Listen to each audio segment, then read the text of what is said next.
날마다 솟는 샘물과 함께하는 오늘의 큐티 시간입니다. 12월 8일 화요일 오늘의 말씀은 요엘서 3장 1절에서 8절까지의 말씀입니다. 보라, 그날 곧 내가 유다와 예루살렘 가운데서 사로잡힌 자를 돌아오게 할 그때에 내가 만국을 모아 데리고 여호사밧 골짜기에 내려가서 내 백성 곧 내 기업인 이스라엘을 위하여 거기에서 그들을 심문하리니 이는 그들이 이스라엘을 나라들 가운데 흩어버리고 나의 땅을 나누었음이며 또 제비 뽑아 내 백성을 끌어가서 소년을 기생과 바꾸며 소년을 술과 바꾸어 마셨음이니라. 두로와 시돈과 블레스의 사방아, 너희가 나와 무슨 상관이 있느냐? 너희가 내게 보복하겠느냐? 만일 내게 보복하면 너희가 보복하는 것을 내가 신속히 너희 머리에 돌리리니 곧 너희가 내 은과 금을 빼앗고 나의 진귀한 보물을 너희 신전으로 가져갔으며 또 유다 자손과 예루살렘 자손들을 힐라 족속에게 팔아서 그들의 영토에서 멀리 떠나게 하였음이니라. 보라, 내가 그들을 너희가 팔아 이르게 한 곳에서 일으켜 나오게 하고 너희가 행한 것을 너희 머리에 돌려서 너희 자녀를 유다 자손의 손에 팔리니 그들은 다시 먼 나라 스바 사람에게 팔리라. 새로운 아침입니다. 여호와 니시 하나님은 우리의 승리의 깃발이 되십니다. 오늘 본문은 여호와 하나님의 심판에 대해서 말씀합니다. 1절을 보면 그날이라고 언급되죠. 그날이 무엇입니까? 여호와의 심판의 날을 의미합니다. 하나님의 백성을 괴롭혔던 악인들은 심판하시고 하나님의 백성은 회복시켜 주시는 날이죠. 물론 본문은 두 가지 그림을 함께 보여줍니다. 가까이는 흩어졌던 백성들이 다시 예루살렘으로 돌아옴으로 회복되는 것과 궁극적으로는 우리 주 예수 그리스도께서 다시 오셔서 이 땅을 심판하실 최후의 심판을 함께 보여주는 것이죠. 자, 그러면 심판을 받을 이방 민족의 죄악이 무엇입니까? 첫 번째는 2절과 6절에 보면 하나님의 백성인 이스라엘을 여러 곳에 흩어버린 것입니다. 분명히 예루살렘과 가나안 땅이 하나님이 허락하신 약속의 땅인데 그들로 약속의 땅을 떠나게 한 것이죠. 두 번째는 무엇입니까? 3절을 보면 하나님의 백성들을 돈을 받고 판 것입니다. 인신매매를 한 것이죠. 여러분, 이스라엘은 누구의 소유입니까? 하나님의 소유입니다. 그런데 하나님의 백성을 자기들 마음대로 팔아버린 것이죠. 세 번째는 무엇입니까? 5절을 보면 하나님의 성전의 보물, 곧 성물을 전리품으로 자기들의 신전으로 가지고 간 것입니다.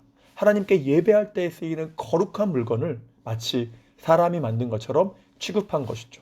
하나님은 이러한 이방 민족들에게 보복하시고 심판하신다고 하십니다. 파멸시켜 버리겠다는 것이죠. 그래서 우리가 주의 깊게 봐야 할 표현이 2절에 여호사밧 골짜기입니다. 지난 설교에서 말했듯이 하나님은 사람의 이름에서 여러 교훈을 주고 계시죠.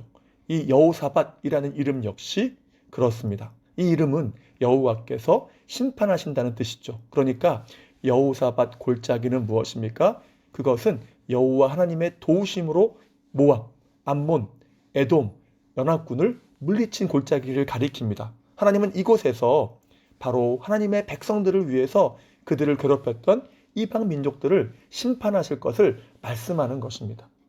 그런데 우리는 이 여호사밧, 곧 여호와의 심판이라는 표현에서 또 하나의 그림을 보아야 합니다. 무엇입니까? 그것은 주님께서 다시 오실 때에 이루어질 최후의 심판입니다. 예수 그리스도를 믿어서 의인이라 인정받은 자에 대한 구원, 그리고 주님을 믿지 않은 악인에 대한 심판이죠. 하나님의 백성은 이 땅을 살아가면서 여러 부조리와 불합리, 그리고 억울한 일들을 만나기도 하고 악인의 형통과 번영을 목도하기도 합니다. 때문에 시편 기자가 73편에서 고백하죠. 나는 거의 넘어질 뻔했다. 악인의 어떠한 형통과 의인의 고난을 보면서 실족할 뻔했다는 것입니다. 그러나 본문은 이러한 부조리와 불합리에 대해서 불평하거나 실망하고 그리고 더욱이 실족하지 말 것을 말씀합니다. 왜입니까? 먼저 하나님의 백성에 대한 보상과 회복이 그 심판 때에 반드시 있을 것이기 때문입니다. 물론 하나님은 그의 백성이라고 해서 범죄하고 떠날 때에 모른 채 하지 않으시죠. 징계하고 채찍질하기도 하십니다. 그러나 회개하고 돌아올 때에 다시금 은혜를 주셔서 회복시켜 주시는 것입니다. 그래서 1절에 사로잡힌 자들을 돌아오게 하신다고 하고 7절에서 한 곳에서 일으켜 나오게 하신다고 말씀합니다. 원래 은혜의 자리로 돌아오게 하시는 거죠. 그리고 하나님의 백성들을 핍박하며 압제한 자들에 대해서 심판하시고 보복하십니다. 이것을 목도하게 하시겠다는 거죠. 때문에 실망하거나 실족하지 말라는 것입니다. 그런데 문제는 우리가 돌아보면 악인들이 모두 이 땅을 살아가면서 심판을 받나요? 그렇지는 않죠. 오히려 이 땅에서 잘 먹고 잘 살다가 자손들에게 많은 유산을 물려주고 편안히 죽는 자가 얼마나 많습니까? 이에 대해 의문을 갖게 되죠. 하나님이 살아계시다면 왜 이런 일이 일어나는가?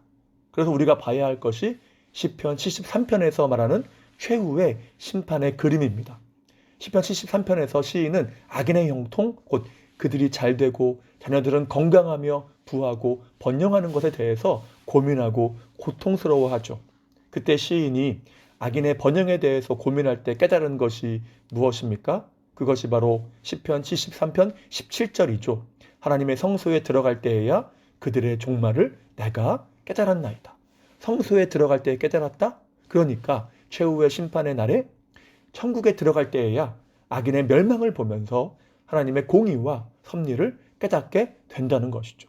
물론 성소가 예배를 의미한다는 의견도 있지만, 그래서 우리가 온전히 예배할 때에 그들의 종말을 알게 된다는 의견도 있지만, 천국을 의미한다고 볼 때에 우리는 천국에 입성할 때의 모든 의문과 고민이 풀리게 된다는 것입니다. 악인의 형통에 대한, 의인의 고통에 대한 의문이 풀리게 되는 것이죠. 그래서 우리는 인생 속에서 응답의 미완성 또는 심판의 미완성을 수용해야 합니다. 왜냐하면 모든 최종 결산은 최후의 심판의 때에 있을 것이기 때문이죠. 그러면 악인의 끝은 어떠할까요? 시편 73편 18절에 보면 그들을 미끄러운 곳에 두시고 파멸에 던지신다고 말씀하죠. 이것은 징계가 아니라 징벌입니다. 완전한 파멸을 위한 심판이죠. 그리고 20절에 말씀하죠. 사람이 꿈을 무시함 같이 주께서 그들을 멸시하신다. 여러분, 여호사밧 골짜기, 곧 마지막 심판의 보좌 앞에서 가장 두렵고 비참한 일이 무엇일까요? 주님께서 무시하는 것, 곧 내가 너를 모른다고 하시는 거죠. 거기에는 더 이상 소망도 은혜도 없는 것입니다. 그 결과는 영원한 멸망이죠. 이러한 자에게 아무리 잘 먹고 잘 산다고 하는 것이 어떠한 의미가 있을까요? 아무런 의미가 없는 것입니다. 그러나 하나님의 백성에게는 그 날이 참으로 기쁨의 날과 위로의 날이 되는 것입니다. 그래서 본문에서 하나님의 백성을 내 백성이라고 부르시죠. 여러분, 출애굽기 32장에서 송아지 우상을 섬길 때에 그 백성에 대해서 진노하시면서 뭐라고 하십니까? 로암미, 곧 내 백성이 아니라 이 백성이라고 하시죠. 이 백성. 진노하신 것입니다. 그러나 이제는 회개하고 돌아온 백성에 대해서 내 백성, 곧 너는 내 소유다라고 하시면서 모든 고난과 시련에 대해서 위로하시며 회복을 약속하시는 거죠. 자, 이제 말씀을 마무리합니다. 때문에 우리는 날마다 먼저 내 신앙을 돌아보고 회개하고 주님께로 돌이키는 삶이어야만 합니다. 그럴 수만 있다면 그의 삶은 이 땅에서의 삶에서든지 최후의 심판에서든지 반드시 주님의 갚아주심이 있는 것입니다. 그리고 악인의 심판을 보게 되겠죠. 물론 인생 속에서 또한 여러 가지로 갚아주심도 있을 것입니다. 하지만 무엇보다 그날 곧 최후의 심판의 날이 한없는 위로와 안식의 날이 된다는 것입니다. 왜입니까? 악인들에 대해서는 이 백성 그들을 모른다고 하시겠지만 하나님의 백성은 주님께서 내가 너를 안다고 하실 것이기 때문입니다. 여러분, 주님께서 나를 아신다고 하실 때에 그 영광의 무게를 감당할 수 있을까요? 그 기쁨과 행복을 표현할 수 있을까요?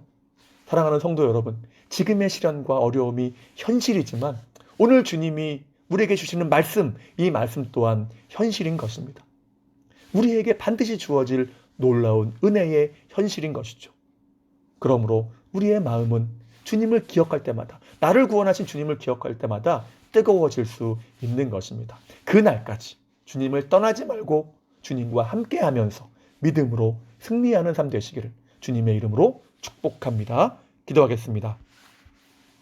사랑과 은혜의 주님 감사합니다. 우리가 인생 속에서 징계를 당하기도 하고 악인들에 의해서 억울한 일을 당하기도 합니다. 그리고 여러 부조리와 불합리를 만나기도 하죠. 그런데 본문이 주시는 말씀은 우리에게 주어질 진짜 현실이 있는데 그것은 우리가 회개로 날마다 주님께로 돌아가는 삶일 수만 있다면 주님은 반드시 모든 것을 회복시키시며 또한 은혜로 복으로 갚아주실 때가 있음을 말씀하오니 그날을 바라보며 그날이 인생 속에서 주어지든 최후의 심판에서 주어지든 그때까지 믿음에 굳게 서서 주님을 떠나지 않고 그리스도 안에 믿음으로 승리하는 그런 복된 삶 될 수 있도록 인도하여 주시옵소서. 우리 힘으로 되지 않사오니 우리가 날마다 몸부림치지만 주의 은혜의 손길로 능력의 손길로 붙잡아 주시옵소서. 오늘 하루의 삶을 의탁합니다. 주님 은혜로 지키시고 보호하시며 필요한 모든 것으로 채워 주시옵소서. 다시 한번 주님의 은혜를 간구하오며 예수님의 이름으로 기도하옵나이다. 아멘.